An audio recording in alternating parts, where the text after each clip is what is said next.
ఎందుచేత అంటే ఒకానొకప్పుడు శుంభ నిశుంభులు అనేటటువంటి ఇద్దరు రాక్షసులు బయలుదేరి వాళ్ళిద్దరూ చతుర్ముఖ బ్రహ్మగారి గురించి అద్భుతమైన తపస్సు చేశారు. హంసవాహనారూఢుడై బ్రహ్మగారు ప్రత్యక్షమయ్యారు. ఏమి కావాలని అడిగారు.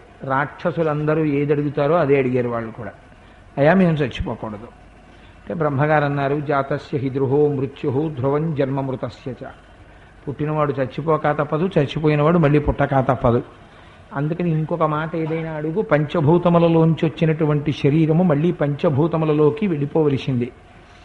అందుకని ఇంకొకటి ఏదైనా అడగండి అన్నాడు.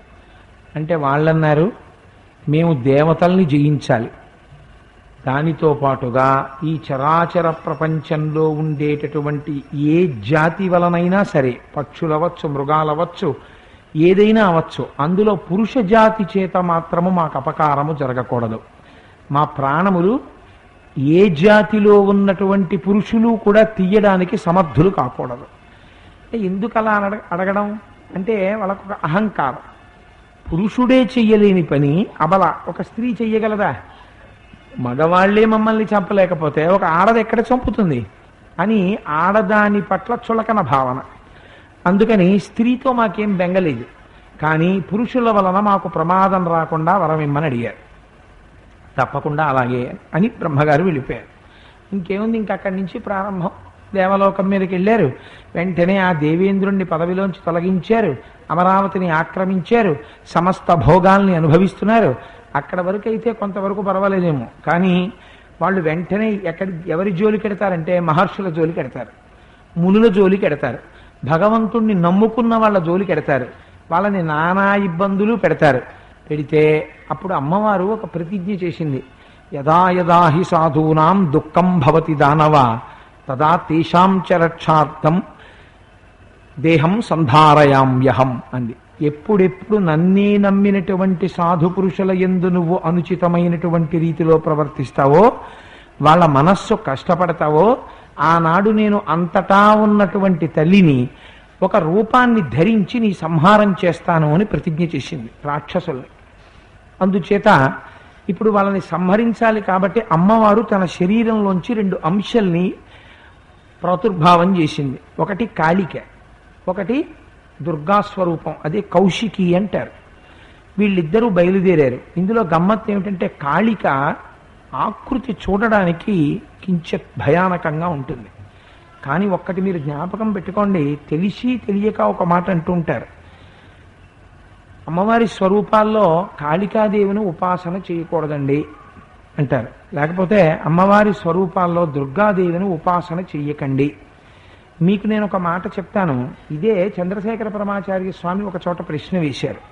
మన అమ్మే ఒకనాడు మనం చెయ్యకూడనటువంటి తప్పు చేస్తే అమ్మ చాలా కోపంగా ఉండి మన 2 లెంపలు వాయించేస్తుంది పట్టుకొని. అయితే ఆ శిక్షించడంలో అమ్మతనం ఉందా, మిమ్మల్ని బాధ పెట్టడం ఉన్నదా? ఒకసారి ఆలోచించండి. అమ్మతనమే ఉన్నది. కాళికామాతని ఉపాసించి రామకృష్ణ పరమహంస ఏ స్థాయికి వెళ్ళారు, దుర్గాదేవిని ఉపాసించి ఎంతమంది భక్తులు ఎంత స్థితికి వెళ్ళారు. ఈ రూపాన్ని ఉపాసన చెయ్యండి, ఆ రూపాన్ని ఉపాసన చెయ్యకండి అని చెప్పడం కుదరదు, అది తప్పు మాట అసలు. కాకపోతే సాధారణంగా మనకి మూర్తి కొంచెం ప్రసన్నమైనటువంటి మూర్తి అయితే మన మనస్సు భయం లేకుండా తొందరగా అక్కడ లగ్నం అవుతుంది. అందుచేత లలితోపాసనం అనేటటువంటిది తేలికైన మార్గం కాబట్టి చెప్పారు తప్ప కాళికామాత ఉపాసనంలో ఏ విధమైనటువంటి దోషము లేదు. కాళికామాతను ఉపాసన చేస్తే ఆ తల్లి ఏదైనా ఇవ్వగలదు, అంత శక్తివంతురాలు ఆవిడ. అంతటి నల్లటి శరీరంతో కదిలి నడిచి వెడుతూ ఉంటే ఒంట్లోంచి మసి పడుతోందేమో అన్నంత నల్లటి రూపంతో కాళిక వచ్చింది, అంత అందమైన రూపంతో కౌశికి వచ్చింది. వీళ్ళిద్దరూ బయలుదేరి వెళ్ళారు. అదే విజయవాటిక ప్రాంతము అంటారు పెద్దలు. అక్కడికి వెళ్ళేటప్పటికీ శుంభ నిశుంభుల యొక్క మంత్రులు చూశారు. మా ప్రభువులు యవ్వనంలో ఉన్నారు, వాళ్ళకి ఇంకా వివాహం కాలేదు, ఇలాంటి పిల్లని పెళ్లి చేసుకుంటే బాగుంటుంది అనుకున్నారు. అనుకుని ఈ మాట వెళ్ళి వాళ్ళ రాజులకి చెప్పారు, శుంభనిశుంభులకి అన్నదమ్ములకి చెప్తే వాళ్ళు రాయబారం పంపించారు అమ్మవారికి, నిన్ను వివాహం చేసుకుంటామంటే తల్లి తిరస్కరించింది. అధముడా, నిన్ను సంహరించడానికి వచ్చిన స్వరూపం రా ఇది, నన్ను వివాహం చేసుకోవడం ఏమిటి? నేను ఎప్పుడూ కూడా పరమశివుని యొక్క ఇల్లాలిని, నీకు ఈ రహస్యం అర్థం కాదు. ఇది అబ్బో పెద్ద యుద్ధం జరిగింది. ఆఖరణ అదే కదా మనం ఇక్కడ రోజు క్యాసెట్లో ఆ పాట పాడుతున్నప్పుడు వింటూ ఉంటాం. అయన్ని జహుంకృతి మాత్ర నిరాకృత ధూమ్ర విరోచన ధూమ్ర శిఖే సమర విశోణిత బీజ సముద్భవ బీచలతాధిక బీజలతే. మరి శివ శివ శుంభ నిశుంభ మహాహవ దర్పిత భూత పిశాచపతే జయ జయ హే మహిషాసురమర్దిని రమ్యకపర్తిని శైలసుతే అని.